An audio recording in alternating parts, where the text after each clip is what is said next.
guys, welcome back to my channel. Welcome back to A Wallflower Reads. I'm Vanessa, or welcome if you're new here.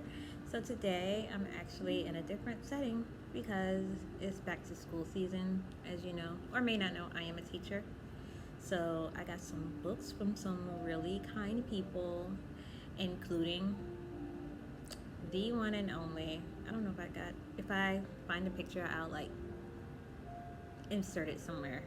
But Emily Henry. I'm so excited. I'm really excited. So I have some more books coming in the mail, actually, from some really kind people. Which, by the way, you guys, people have donated to my wish list, to my Amazon wish list, which I will make sure to have linked below. But yeah, I'm super excited for these kind people, including the Emily Henry, who you guys may or may not know. I love her books. Like, I read all of them. Beach read. Book lovers recently, people we meet on vacay. I love that woman. So I'm just gonna go over a few books that I got. So this first one I got is Growing Pains. I guess a middle grade graphic novel. And it says, I'm gonna read you the little blurb. I'm gonna read you the blurb from Growing Pains by Catherine Ormsby. It says, Katie knows there's stuff that makes her different. She's homeschooled, she has freckles, and her teeth are crooked. But none of that matters to Casey. They're best friends forever. Just like their necklaces say. But when they go to camp, Casey starts acting weird. What happened to forever? And when Katie gets home, she can't stop worrying about braces, about 6th grade, about friends. She knows tapping 3 times or opening and closing a drawer won't make it all better, but sometimes it stops worrying. Is something wrong with her? And will anyone want to be her friend if they found out? So I know from before, when I was looking up this book, I think it was like about a student with OCD, like a little girl with OCD. So I think that's her thing, is OCD. So I think that would be cool. I can't wait to. This is definitely. I need to put my name on it and put it up on my bookshelf. Okay, so the next book that I got is Be Fearless. It's by Michaela Ulmer. If you don't know, she is a entrepreneur. I think she started her business at like 11 or something. I don't know, but she's rich. And she started her business about bees, and she started it because she was afraid of bees, and so she has like lemonade stuff, and her products are found in stores in like Publix, and they were in Whole Foods. So she has her stuff in like some major stores. So this is a book about, I guess, her. She said there's no age limit for who can impact the world in positive ways. So it says 15-year-old Michaela Ulmer is a girl on a mission. As a 4-year-old, she was stung by a bee twice in 1 week. Encouraged by her parents to turn her fear into knowledge, she learned all that she could about bees, from their important role in our ecosystem to their increasingly endangered status.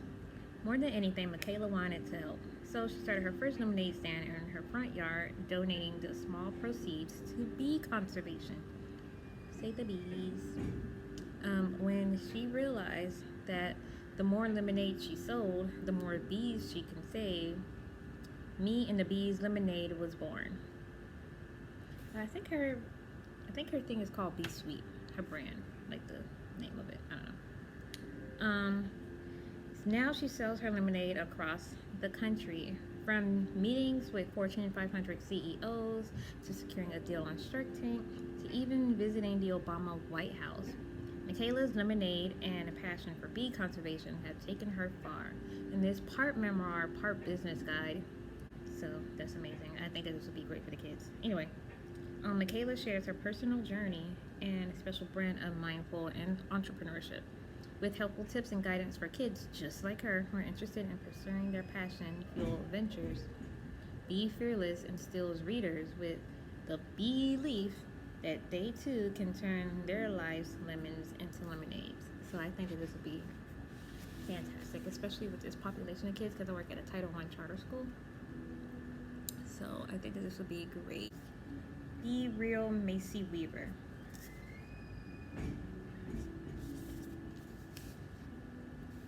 Okay.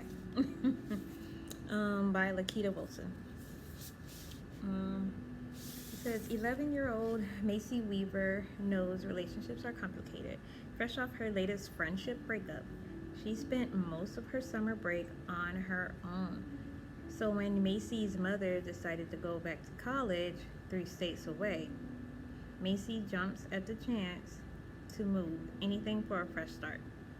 But Macy's new home isn't exactly what she's expected. Her mother's never around and her dad's always working. Lonelier than ever, Macy sets her sights on finding a new best friend. When she meets Bryn, who's smart and kind and already seems to have her whole life figured out, down to her future as a high fashion model, Macy knows she's it. The only problem is that Bryn already has a BFF, and as everyone knows, you can have only one. Resorting to old habits, Macy turns one small lie into a whole new life, full of fantastic fashion and haute couture. But it isn't long before everything really falls apart. Ultimately, Macy must determine how to make things right and be her true self, rather than chasing after the person she thinks she's supposed to be. So I think this would be super cute for middle school. Yeah, this would be super cute for middle school. So, Be Real Macy Weaver. Okay.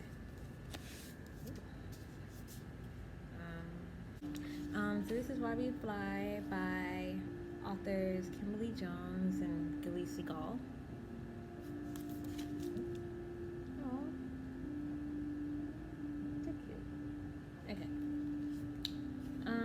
With a rocky start to senior year, lifelong friends Eleanor and Chanel have a lot on their minds. Eleanor is still in physical therapy months after a serious concussion from a failed cheer stunt.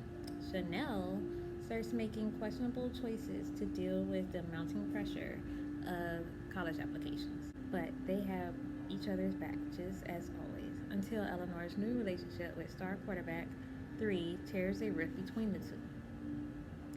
Then the cheer team decides to take a knee at the season's first football game. And what seemed like a positive show of solidarity suddenly shines a national spotlight on the team and becomes the reason for a larger fallout between the girls.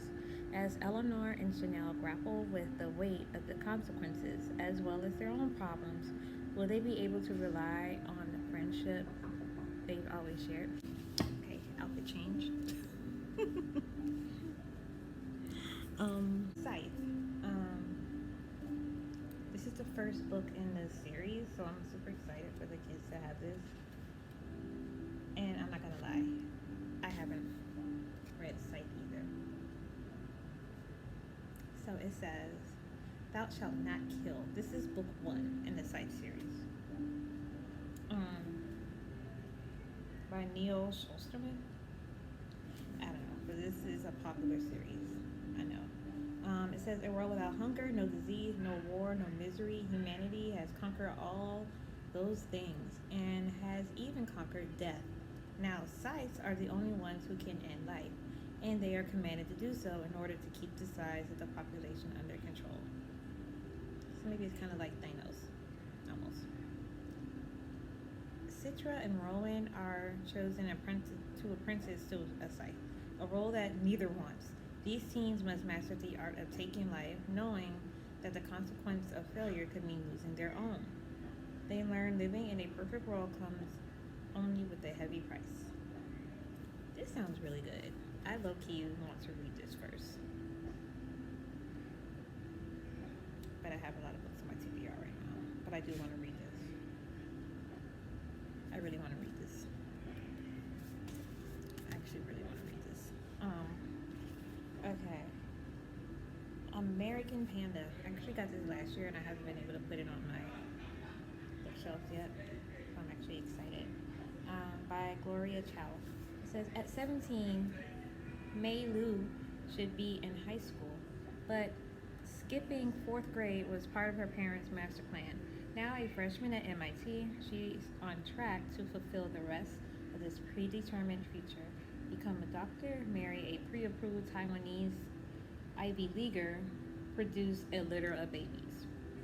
With everything her parents have sacrificed to make her cushy life a reality, May can't bring herself to tell them the truth. That she, 1, hates germs, 2, falls asleep in biology lectures, and 3, has a crush on her classmate, Darren Takahashi, who is decidedly not Taiwanese. But when she reconnects with her brother Zing, who is estranged from the family for dating the wrong woman, May starts to wonder if all the secrets are truly worth it. Can she find a way to be herself, whoever that is, before her web of lies unravels? And this is a debut, so I'm actually really excited to read this. This is another one that I got last year that I wasn't able to put on my thing. So it says, oh, this is when Dimple met Rishi. I can't pronounce her name. Sandhya Menon? I don't know. But apparently this is inspired by a Netflix series called Mismatch? I don't know. Okay. Dimple Shaw, I think that says Shaw, has it all figured out.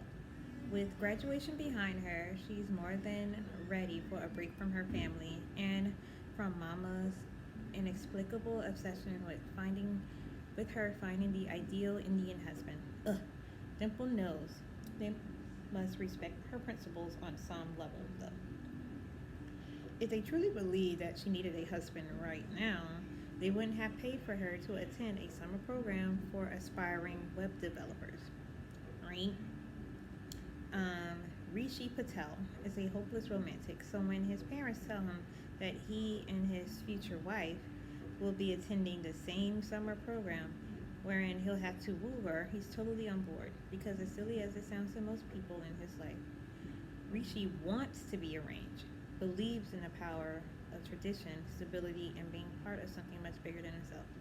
The Shaws and Patels didn't mean to start turning the wheels on this suggested arrangement so early in their children's lives, but when they noticed them both gravitating toward the same summer program, they figured, why not?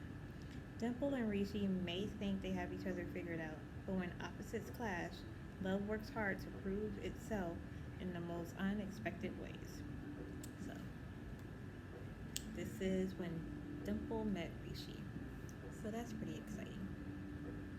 I always wanted to read, like, you know me, I like to have a diverse library collection, you know, so yeah, this is what I have so far. I don't know if I have any more. I will look and see. Another book that did not go on my classroom library that I bought last year is Unbroken. So these are like anthologies. So like these are like little stories about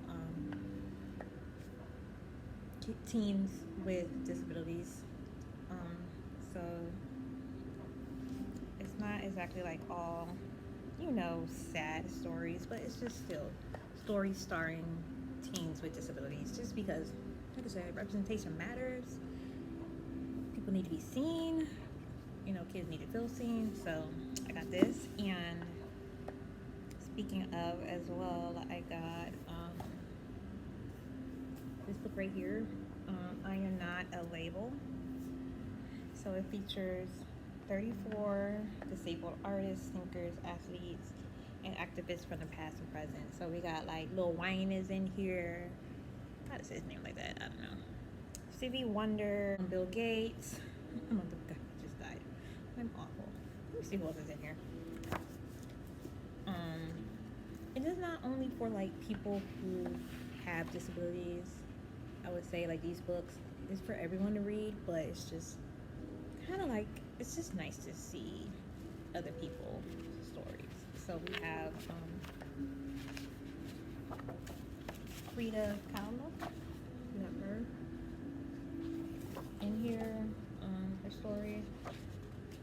Oh, my guy from Game of Thrones.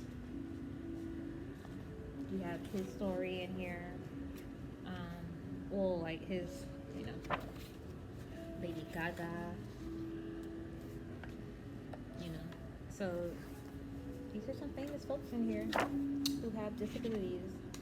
And, you know, it kind of, like I said, it's nice. Stephen Hawking, that's his name. I couldn't think of his name. It's just kind of nice for kids to see. Like I said, Lil Wayne, Dynamo, I don't know what it is. Michelle Baker, I don't know what that is either. Can you tell? Really? He has one?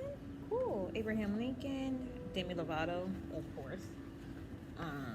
And the reason why I said of course is because she's very outspoken about what's going on with her. So it's not like a dig at her. I didn't know that Abraham Lincoln had a mental disability. Cool. Matt Haig. I read his books. No wonder. Okay, yeah. So I read his book, The Midnight Library. If you haven't checked it out, check it out. It's pretty.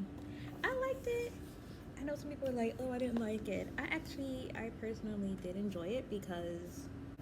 And then I also got We Rise. We Rise, We Resist, We Raise Voices. So it has, of course, my favorite person in here, Jason Reynolds. So these have like essays, essays, poems, letters, stories from a bunch of people. Oh, look, he Simpsons himself. I want to go see talk about the Simpsons. You can change the world. Beautiful drawings. I like it. Oh, this is beautiful. It's just like how things have changed. One day, Poppy drove me to school. So it's just from different diverse voices, women, men, you know, Latinx, Asian community, Native Americans. You know, this is just a really dark brown skin is beautiful. So, this is a lot of good stuff in here, y'all. This is a good book haul.